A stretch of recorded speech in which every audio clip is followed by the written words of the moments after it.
ये कहानी नील की है। नील जो कि अभी अभी नई नौकरी ज्वाइन किया था, बहुत ही कुशल पर नास्तिक व्यक्ति था। उसे न तो भूतों में विश्वास था और ना ही भगवान में। बहुत मेहनती था, इसीलिए कभी कभी रात की शिफ्ट भी कर लेता था। एक दिन बहुत देर हो चुकी थी, रात के लगभग 1 बज रहे थे। वो अपनी रात्रि की शिफ्ट पूरी करके मुंबई से अपने पुणे के फ्लैट के लिए निकला। रात को काफी लोग अपनी शिफ्ट करते थे, तो नील भी अपनी बाइक लेकर उनके साथ हाईवे की ओर चल पड़ा। क्योंकि हाईवे ऑफिस से दूर नहीं था, तो सभी जल्दी हाईवे पर पहुंच गए। वहां से सब अलग अलग जाने लगे। नील भी अपनी घर की तरफ चल दिया।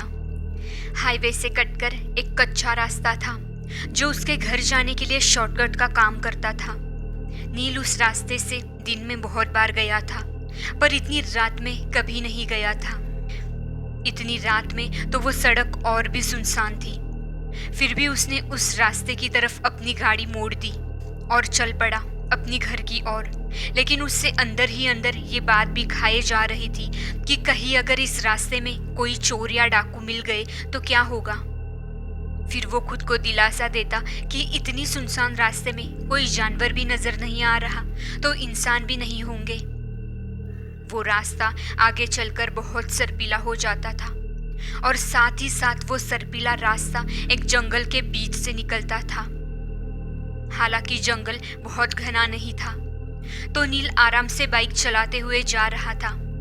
रात काफी होने के कारण हेडलाइट्स की रोशनी जहां तक पहुंच रही थी, वही जगह साफ दिखाई दे रही थी। तभी उस सुनसान सड़क पर एक आदमी तेजी से ओवरटेक करते हुए नील से आगे निकला।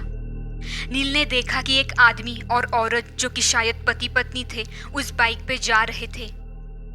बाइक पर बैठी औरत का पल्लू उस बाइक के पिछले टायर के पास पहुंच गया था। नील ने सोचा कि अगर उनको खबर नहीं की तो एक बड़ा हादसा हो सकता है। ये सोचकर नील ने अपनी रफ्तार बढ़ाई और उस औरत को अपना पल्लू ठीक करने को कहा। उसने बाइक की रोशनी में देखा कि उस औरत का चेहरा उसके बालों से पूरी तरह से ढक गया था। उसका चेहरा साफ नजर नहीं आ रहा था। उसके बाद नील ने अपने बाइक की रफ्तार बढ़ाई और उन्हें ओवरटेक करके आगे निकल गया। कुछ देर बाद वो आदमी नील को फिर से ओवरटेक करता है। नील उसे रास्ता देते वक्त उसकी बाइक की ओर देखता है, तो जो औरत पीछे बैठी थी अब वहां नहीं थी। वो बहुत चौंक गया और सोचा, वो औरत अचानक कहाँ गई? कहीं वो रास्ते में गिर तो नहीं गई? क्योंकि आजकल ऐसी घटनाएं बहुत आम थी। आए दिन ऐसी घटनाएं अखबारों में तथा सोशल मीडिया पर आती थी, और कई बार इसमें मौत भी हो जाती थी।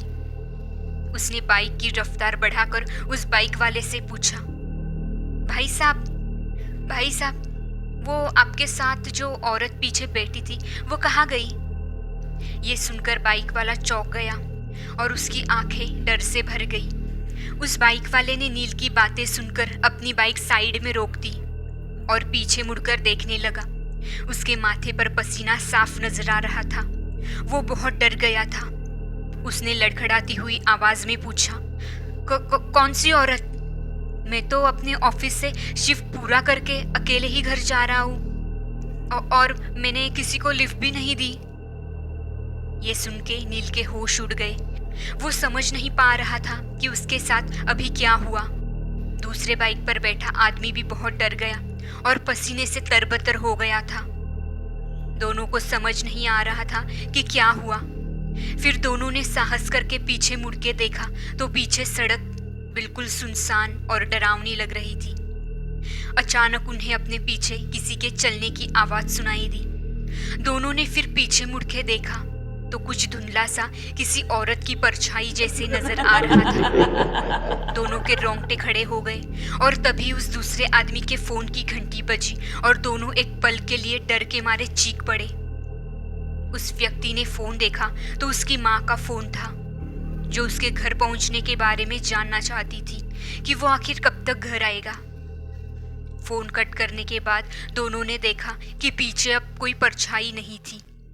दोनों ने फटाफट अपनी गाड़ी स्टार्ट की और तेज रफ्तार से अपने अपने घर की ओर चल दिए। रात के लगभग 2 बजे नील अपने फ्लैट पर पहुंचा। कपड़े बदलने के बाद और उस डरावने अनुभव के बाद वो अपने बिस्तर पर सोने के लिए चल दिया। बिस्तर पर लेटने के बाद उसे नींद नहीं आ रही थी। वो बार बार सोचता कि आज जो हुआ क्या वो सच था, और क्या उसने जो देखा वो सच था।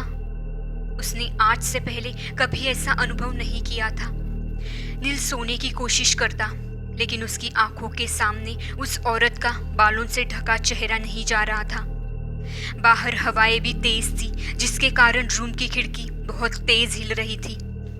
खिड़की के पर्दों को हिलता देख नील को उस औरत की लाल रंग की साड़ी याद आ गई थी।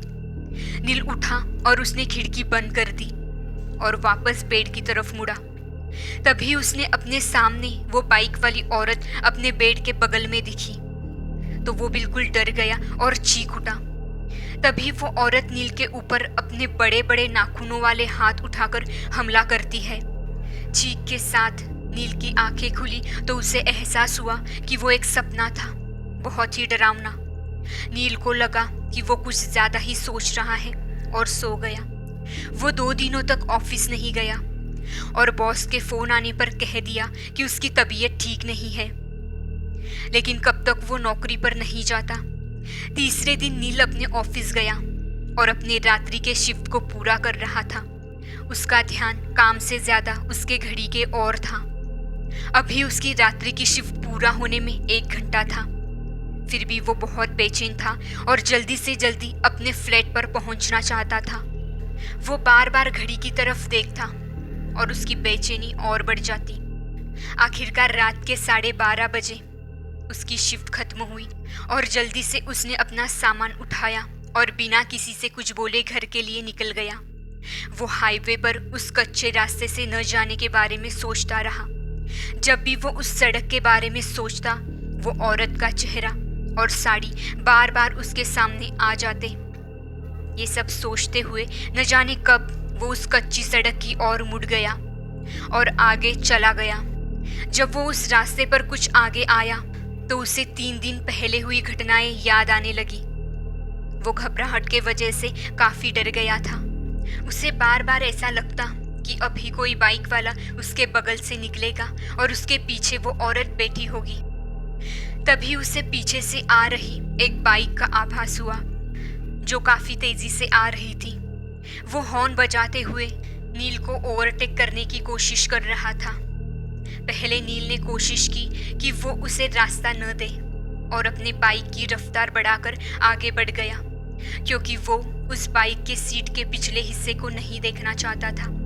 उसे ऐसे लग रहा था कि वो औरत कहीं उस बाइक पर न बैठी हो। अगले ही पल उस बाइक वाले ने अपने बाइक की रफ्तार बढ़ाई और नील के बगल में आ गया। नील काफी कोशिश कर रहा था कि वो उस बाइक की तरफ न देखे, लेकिन वो अपने आप को रोक नहीं पाया और उसकी नजर उस बाइक की ओर चली गई। उसने देखा कि उस बाइक पे कोई औरत नहीं थी। तब जाके उसने राहत की सांस ली, लेकिन ये राहत की सांस जल्द ही आफत लाने वाली थी। जब उस बाइक वाले ने कहा, भाई साहब अपनी बीवी से कहे कि अपने साड़ी का पल्लू ठीक कर ले, वरना पिछली टायर में फंस सकती है। ये सुनते ही नील का शरीर सुन्न पड़ गया। उसने पीछे मुड़ के देखा तो वो लाल साड़ी वाली औरत उसके पीछे ही बैठी थी। और दोस्तों, ये कहानी आपको कैसी लगी मुझे कमेंट में ज़रूर बताना और मेरे वीडियो को लाइक और चैनल को सब्सक्राइब ज़रूर करना। मिलते हैं अगली कहानी में। धन्यवाद।